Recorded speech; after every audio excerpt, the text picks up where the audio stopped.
Get set, because it's time to go with the It's 420 Somewhere podcast. With your host with the most, the man voted most likely to smoke out with a Yeti, Mr. Brian Brown. Mr. Brian Brown. Now sit back and relax, because it's time to go live across the world. Because it's 420 Somewhere.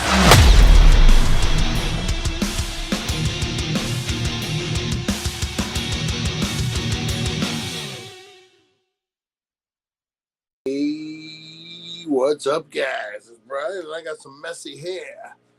Messy hair don't care. That's right, guys. How's everyone doing out there? It is Movie Monday here on the It's 420 Somewhere podcast, guys. Excuse me 1 second. I was doing a bunch of stuff. I had a leaky pipe today, guys. Leaky pipe. If you wonder what this is, if it's your first time watching, this is me trying to figure stuff out. No, this is the wildest, the craziest, the best 420 countdown show of all time, guys. That's right. We go live every day, Monday through Friday, and we count down the best time of all time. That's right, 420, guys. Bear with me 1 quick second. What's everyone getting into, guys? We had the Oscars last night. That's what we're going to be talking about, guys. We're going to be getting into the winners, the losers, the peepers, the people who think they should have won. We're going to be getting into all the dirt, guys. We're going to be getting down to the nitty and the gritty. That is right. Oop, what happened? What happened? Having some technical difficulties here, guys. All right. Forget about that. Trying to get a plumber out to my place today, guys. Hey, Lonnie, what's up? I know it didn't seem like the message got out to everyone today, guys. Hopefully everyone's doing good. Oh, bear with me. All right. We're doing, it's not one thing, it's another, guys. It's another. How you doing, Lonnie? How you doing? All right, guys. We got about 4 minutes before 420. I am getting into, I got it right here. I'm getting into some Not Your Father's Alpine Splash, guys. That's right. I'll be getting into this. This is I've been loving these drinks available over at the Healing Center, 1400 Needles Highway, Needles, California. Your number one cannabis superstore, guys. What the heck is going on with this thing, too? It's one of those days, guys. It's one of those days. I'm telling you. All right. Either way, we go. Hey, Teresa Deller, how you doing? How you doing? What do we got? About 2 minutes. I'm going to go ahead and give this a whirl, guys. So this is from the same company that does Not Your Father's Root Beer. This is Not Your Father's Alpine Splash. Not exactly 100% sure what this is, but we're going to give it a whirl. We're going to give it a try. Whoa, whoa, whoa, whoa. Nice. Rosie Key, how are you? How are you? Lonnie, how you doing? It smells pretty good. I'm guessing like a mint. So like a minty. Well, over the, what is it? Over the lips, through the gums. Watch out, tummy. Here it comes. Wow. That's actually really good. Ginger ale. It's ginger ale. That's what it is, guys. Not Your Father's ginger ale. They're calling it Alpine Splash. It took me a minute. I'm like, what is that? What is it? It is ginger ale, guys. Whoop, whoop, whoop. I love me some ginger ale. That's good. I'd get it. Go down there, guys. Check it out. If you love ginger ale, that's going to be your go-to. Woo! I like it. It tastes really good, actually. Man, I'm going to be sipping on this thing for a while. All right, guys. We are talking movies. We're talking Oscars. We got our girl, Aurora Hayes, in the house, guys. And she's going to be talking the top 10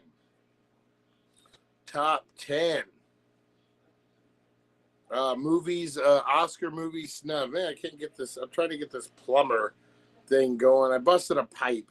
I had a little bit. We got about a minute before 4:20, guys. Blow up those comments. Let me know what everyone's smoking on, what everyone's drinking on, what everyone's getting into on this fabulous movie Monday, guys. I'm trying to get a plumber out here. I had a little leak, and I was going to fix it, and I pulled the pipe, and I snapped some PVC. Oh, man. What can you do? What can you do? So that's what I had to get into, guys. But luckily, I got me some Not Your Father's Ginger Ale Alpine Splash. I smoked me a big old doobie. I'm working the problem one thing at a time. I'm appreciating the positivity, guys. I appreciate the positivity, not the negativity, guys. And I'm blowing it up because it is 420. What?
Boom! How was your 420? Mine was fire, guys. Mine was fire. All right, how's everyone doing? Eighth Brothers Blue Dream. Love me some Eighth Brothers. It's nice, huh, Teresa Deller? Man, good affordable price. Eighth Brothers. What do we got? We got Chris Zucchini. You got an Apple gift card, 85. Ooh, $70 or so. Nice. Look at that. I love it. I love all the deals. We got a lot of stuff happening here on the channel, guys. Oh, let's I like about right there. About right there is good. Oh man, how's everyone doing out there? Teresa Deller, we got Rosie Key, Chris Zucchini. We got, hey, Honey Nut Heroin, how are you? How is your 420? How's life treating you, Honey Nut Heroin? How's everything going? We got Lonnie in the house. We got a whole bunch of people. Man, nice. Man, I appreciate you guys all tuning in. Anybody, somebody, scream. All right, guys. We got our girl, Aurora Hayes, in the house. And we are talking Oscar snubs. Some of these I had no idea about, guys. Some of these I didn't have a clue that were actually snubbed at the Oscars. It's insane to think about some of these movies. Wait till you hear some of these, and you're going to be like, what? How did that not win the Oscar? Well, time, guys, time teaches us all sorts of things. So let's let the youngster, Aurora Hayes, take it over. Take it over, Aurora. In the 1940s when the jazz was fine, we had our mind set on a golden high. With Aurora Hayes we danced through the haze, imagined adventures that would forever amaze. Oh, Aurora Hayes, light up our days, spark those cannabis dreams in a magical ways. With every puff our spirits would rise to limitless heights under starry skies. Oh, Aurora Hayes, light up our days. It's the Oscars, 1992. Jack Palance wins Best Supporting Actor and decides to celebrate by doing one-armed push-ups on stage. Now imagine if he hadn't won. Would we have missed this iconic moment? Here we are, about to dive into the rabbit hole of Oscar snubs. From the movies that made us laugh, cry, and question our existence, yet never got to taste the sweet victory at the Academy Awards.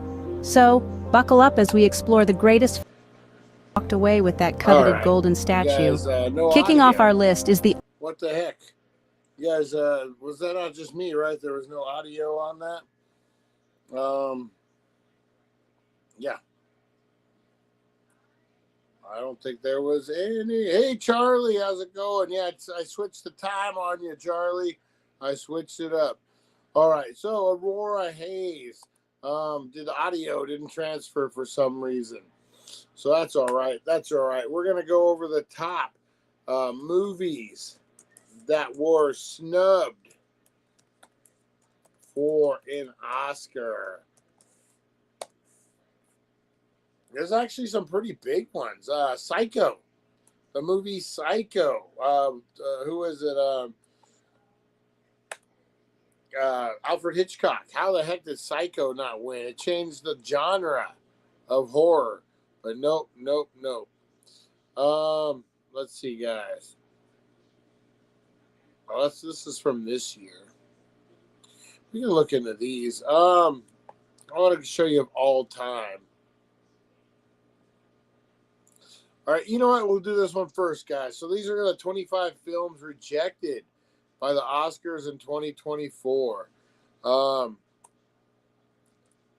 of these were newer films. I wouldn't say they were rejected. 1001. This is A.V. Rockwell's feature debut. 1001 won Grand Jury Prize at Sundance. Picked up a Gotham Award through Best Director. It was snubbed. Rockwell uses full range of cinematography. I haven't seen it. Can't really say much. The Iron Claw. If you guys haven't seen this one, we did a review on it. This is Zac Efron. This is the story of the Von Erich brothers. Zac Efron career-defining dramatic turn in Sean Durkin's family wrestling drama. The Iron Claw was perhaps the film's best shot at an Oscar nomination, but Efron never broke out of his status as a long-shot Oscar dark horse. I don't think it had the time. By the time it came out, it really didn't have the time to marinate like some of these other films. The movie Priscilla, the Priscilla Presley biopic. It got great reviews, did well at Sundance, picked up a Golden Globe nomination, but got snubbed, guys, got snubbed. Dream Scenario. You guys hear about this movie? This actually looked really good. This is Nicolas Cage. This is where he is a man in everybody's dreams. You might have seen the trailer. People recognize him, and he becomes famous for it. It looks really well. Snubbed by the Oscars, guys. All of Us Strangers. This is one of the most acclaimed films without a single nomination. Andrew High's All of Us Strangers, which showed up on many top 10 lists during the nominations. Searchlight ran strong campaign. Andrew Scott in the Best Actor race. I might have to check that one out. Looks good. Origin. This is Not Since Root has an American drama taken an ambitious, all-encompassing approach to staying off slavery. So again, not one. This did very well in the film festivals and all that, but not one. A movie called Memory. This is Jessica Chastain and Peter Sarsgaard. Earned acclaim out of the Venice Film Festival for their performance in Memory. Sarsgaard even winning the Best Actor prize. The distribution, Ketchup Entertainment, just didn't have the Oscar campaign budget to turn this emotional character study into a recovering alcoholic, into a real contender. Chastain stars in the film as Sylvia, a social worker and recovering alcoholic who becomes a caretaker for a high school classmate suffering from dementia. And seems pretty good. Asteroid City. This is a witty Wes Anderson film, guys. Did really well, as Wes Anderson's films will do in the festival circuit. This has all the Bill Murray, the usual list of suspects in a Wes Anderson film. Looks quirky, looks cool. Again, big snubs, man, big snubs. Eileen. This is a psychosexual thriller. Eileen was always going to be too much daring genre for the Academy. It won a lot of Anne Hathaway stars in it. Again, it did really well in the festival circuit. It just kind of faded out. The movie Ferrari. This I heard was really good. Not one nomination. This is the story of Enzo Ferrari, developing his dream, chasing the dream of making Ferrari one of the best automotive companies in the world. A movie called Fair Play. This is a Netflix movie, 2023. Not one nomination, is really good. The movie The Killer, which I heard a lot about. David Fincher. This is David Fincher. It stars, who does it star? Shoot, can't think of his name now. Magneto in the in the X-Men movie. I heard that's really good. Saltburn, another one that I've seen a lot of ads for. You know what it boils down to? And Air? Oh yeah, that's another one, guys. The Michael Jordan, or not Michael Jordan. This is about this is the Ben Affleck, Matt Damon. Everyone who started this is about Air Jordans, the shoes, Nike. This was a great movie. It did great at the Golden Globes. It had all the stars. Made a lot of money. Surprised, super surprised that not more came into it. Hey, Mr. Crispers, how's it going? Good kind sir. Good kind sir. How's it going? Oh, it did have audio? Ian McKellen, I think so. It had audio. Oh, wait, did Brian say the youngster Aurora Hayes, but the song says the 1940s?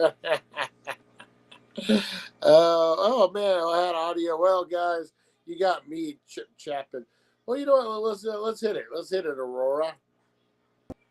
Unforgettably chilling Psycho by Alfred Hitchcock. Hitchcock, the master of suspense, left the awards empty-handed that year. Despite redefining the horror genre and introducing one of cinema's most iconic scenes, the shower scene, Psycho, was passed over for the big win. Next up is Stanley Kubrick's The Shining. This masterpiece of psychological horror, despite its chilly reception from critics and the Academy alike, has since warmed its way into the hearts of film enthusiasts globally. It's a classic example of a film being ahead of its time. Then we have Singin' in the Rain, a movie that's all about Hollywood but ironically didn't take home the Best Picture at Hollywood's biggest night. It's a film that encapsulates the magic of movie making with vibrant performances and unforgettable musical numbers, yet it was overlooked. The fourth film on our list is Raging Bull. Martin Scorsese's brutal yet beautiful depiction of a boxer's life was snubbed, even though it's now considered one of the greatest films of all time. Lastly, we have Blade Runner. This futuristic noir film was visually stunning and thematically profound, but it was too radical for the Academy's taste at the time. And that's our first 5, films that changed cinema but didn't get the Oscar love they deserved. Speaking of love, our sponsor, thedailydank.com, is a place where cannabis enthusiasts can find everything they need, from education to entertainment. It's a cannabis culture like no other, with morning shows, podcasts, and everything you need and want in one spot. Moving on, let's dive into the next 4 movies on our list. First up, 2001, A Space Odyssey, a cinematic masterpiece that transcended the boundaries of science fiction. Its visionary storytelling and groundbreaking special effects were hailed as groundbreaking, yet it didn't score a Best Picture nod. Shifting gears, we have The Big Lebowski, a cult classic that blended elements of comedy, crime, and bowling into a masterpiece. Despite its unique charm, it too was overlooked by the Academy. Next, The Dark Knight, a superhero film that elevated the genre to unprecedented heights. Its gripping narrative and stellar performances, including a posthumous Oscar for Heath Ledger, were not enough to secure a Best Picture nomination. Finally, Inception, a mind-bending journey through dreams that left audiences and critics stunned, yet it too was snubbed. These 4 movies left a mark on viewers and critics alike, but the Academy seemed to think otherwise. Now let's move on to our top snubbed movie, but before that, a word from our second sponsor, the Healing Center of Needles. Finally, the top snubbed movie of all time is Saving Private Ryan. Despite its cinematic brilliance and star-studded cast, it shockingly lost the Best Picture award to Shakespeare in Love. A film that masterfully painted the harsh realities of war, Saving Private Ryan, left audiences riveted and critics astounded. Its loss was a surprise that echoed through Hollywood and still sparks debate today.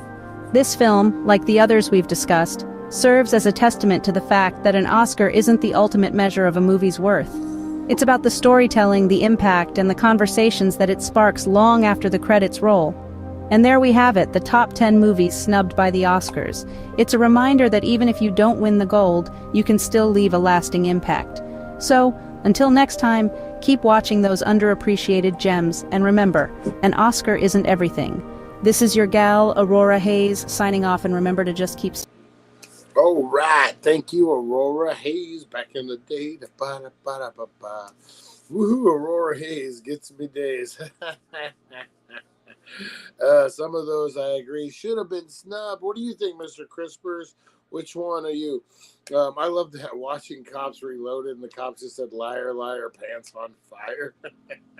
I was looking, if you guys, I've always been fascinated as a filmmaker on Oscars and awards, that kind of show, just that kind of stuff in general.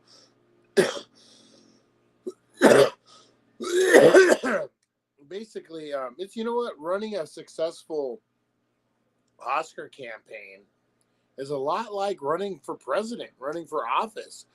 You really got to go out and you got to get the vote. I'm glad Aurora pointed out being snubbed from the awards doesn't mean the movie wasn't good. Definitely. So check this out. This is all that goes into getting your movie nominated. I remember hearing Kevin Smith talk about this. Not that he's ever been nominated for an Academy Award, but he talked about working with, and I'm going to say the horrible word, guys, Harvey Weinstein. He talked about working, never watched those shows, like what I like. There you go, Charlie. There you go. Talked about Harvey Weinstein and what a brilliant mind Weinstein was at getting awards. If you look at his track record, he did it. He said what he would do is he would pick his films, and that's what you got to do. So you say you're a big company, you're a production company, and you got 4 movies that you think are Oscar worthy. You're going to pull 2 of those, and those are going to be what you sink your budget into. You're like, my budget? Yeah, your budget. But maybe the other 2 you put a little less into. So you got to get this film out to people who can vote. There's so many members of the Academy. And I don't know if you guys remember, if anyone here else has done bootleg movies back in the day. There used to be those ones that would say, for your consideration, across the bottom. Those were screeners for Academy Award members. And they would vote on, who they thought Best Picture was. And to get your movie in front of those people. And this is where it's kind of fucked up. Is they don't have to watch all the movies in the category to vote. Yeah, exactly, right? So the trick is to get your movie in front of these people. And so Harvey Weinstein would focus on a certain group. And he would pick his movies according to that group. So let's look at like Shakespeare in Love. Some of the other ones that Harvey Weinstein won. They're all kind of geared to maybe a period piece, maybe something everyone could like. There's little pieces in it. So what Harvey Weinstein would do would be he would focus on retired members of the Academy. He would send copies to all the people in retirement homes. He would go down there, send his people down there with gift baskets and the whole 9 yards. Be like, for your consideration. And these are like people who have been forgotten, by the everybody. So they're like, hell yeah. And then when it comes up for Shakespeare in Love, bam, they vote for it. It's Kevin Smith had said, man, he was really, really brilliant about that kind of thing. He's a fucking sexual predator piece of shit, but I guess he had it figured out. like much like a lot of people. He bought votes, kinda. You know what? And there's really nothing against it. You're getting your product in front of people who can vote for it, who maybe didn't know it existed otherwise. If you go down Sunset Boulevard right now, you'll see the whole. There's like movies and there's ads for everything. For your consideration this time of year, big, big, big. They want to get that movie out there. They want to make sure that the Academy people who can vote see it. So if you do it the right way, you can get your movie seen. If you don't get it out there, that's what we were talking, and they were saying like some of these movies just didn't have the budget to compete for an Academy Award. Who knew it was that freaking competitive, right? Just insane. Let's see.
There we go. There we go. That's not a wrap. That's not a wrap. Here we go. I had to refresh on this other thing. All right, here we go, guys. So yeah, I don't know where we got cut off at, but you could put ads in newspapers, trade papers like Variety. That's what a lot of them do. It's really about getting your film in front of people who would vote for it and finding that niche. It's just a really weird. Green Book is a good example. A lot of people said that movie wasn't. I forget who it beat out, but you know what? It got to an audience that loved it, an audience that voted for it, obviously. So and I think that's where a lot of the rumors and different things. Charlie, what's up, my man? A blunt wrap, yes. uh, uh, that's why I think indie film is so important. And, awards is great and all that to get your film out there. But, like, I think that's where, like, the terms of, like, when people say it's racist or different things. I wouldn't say necessarily it's racist. Are you getting your film to the people who can vote for it? It's just a lot of a lot of stuff goes into it. I'm sure there's experts out there that they hire just to do this kind of stuff. I'm positive of it. It's just another PR thing, man. You're kind of just buying votes, like you said. Yeah, just crazy, just crazy. I don't know. What was it? Mr. Crispers was talking Sopranos. Nice, love me the Sopranos. He said, "Let's see," and faded to black. Oh, Saving Private Ryan, Big Lebowski, award show don't snub. In my opinion, the judges per se have different tastes. Yeah, it's really all subjective. I used to say that when we would compete in the film festivals that we used to take part of when I was making movies, and it just what judge is feeling what that day. You can't win them all. It's really subjective, and you just gotta kind of roll with it on that. So the big snubs, guys. Barbie got the snubs, guys. This week. I don't know why. I don't know. Of all the films, I thought Barbie was going to be the one that probably walked home with a bunch. It was kind of revolutionary. Um, it was different. I don't know. But Oppenheimer. Oppenheimer walked away with a lot. Robert Downey Jr. got his first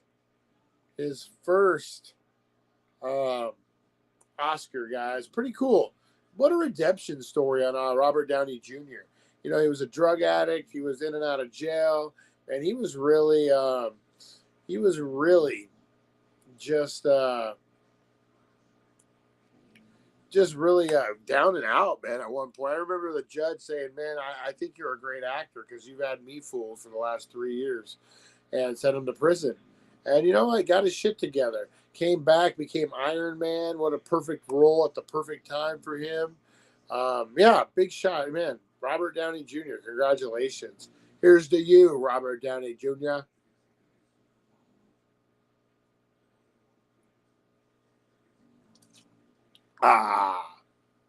Ginger ale. All right.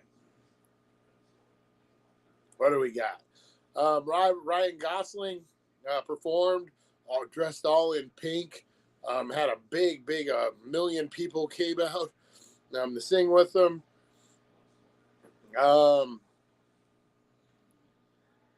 It was a pretty good Oscars from what I understand. John Cena came out naked. Probably one of the more talked about Oscars in recent. He's Robert Downey Jr. though. That's true. That is true. There wasn't a stub. Barbie just was plain shitty. I have not seen it. When are you going to make another movie, Brian? Hopefully soon. I would love to really, really soon. You know what, Charlie? Actually, Charlie, now that you talk about it, you're out there in Golden Valley. I wanted to do something with our challengers, maybe. Since me and you both got challengers, I wouldn't mind doing I got a heist movie in mind about two young ladies that rob a dispensary. We'll talk more about it another time. But yeah, so that's I got an idea. But yeah, you know, I don't know. I wouldn't say anyone got snubbed. The best part of last night was calling out Trump. I didn't. Did everybody? I didn't see. I didn't watch it. I would imagine.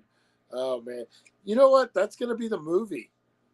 If a filmmaker, I would imagine every filmmaker out there is just saving every clip they can of what's going on right now, because this is gonna make some crazy documentary.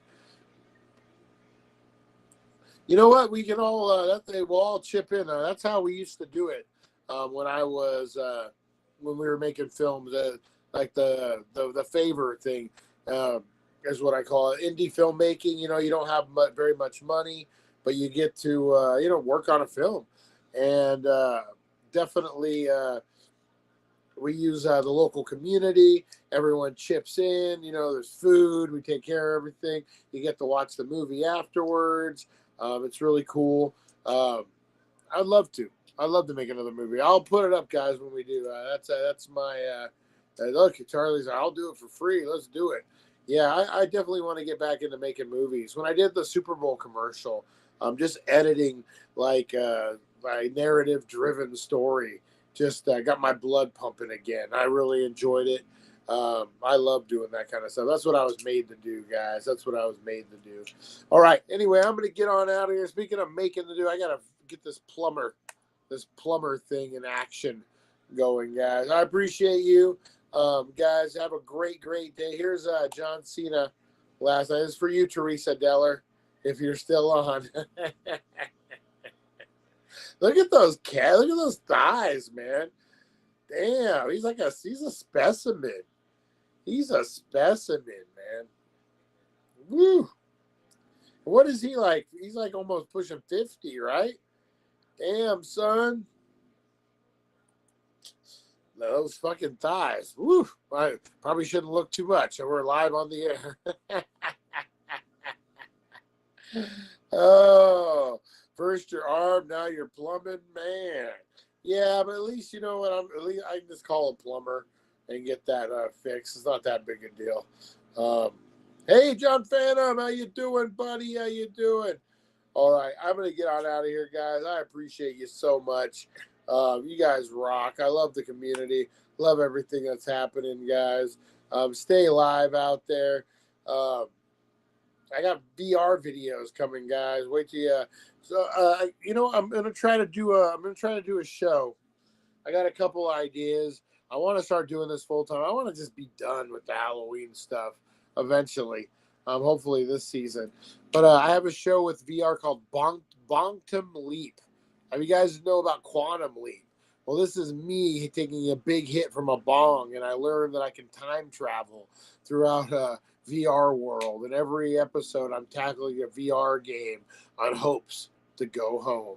That's right. We'll do a strain review. We'll tackle some VR games. And then I want to do another show called Food Fights, where I go to 2 different restaurants. The first episode I'm working on is going to be In-N-Out Burger versus Fat Burger. That's right, guys, where we put the 2 together, heads up, and we let the audience decide who's better, In-N-Out, Fat Burger. We do a brief history of each business. I eat the burgers, and you guys decide what's better. Food Fights. And a few different shows like that, and I'm loving doing the off the beaten paths again. So look out for a lot more of that kind of stuff, guys. I'm loving doing that kind of stuff. Hopefully everyone's enjoying watching it too.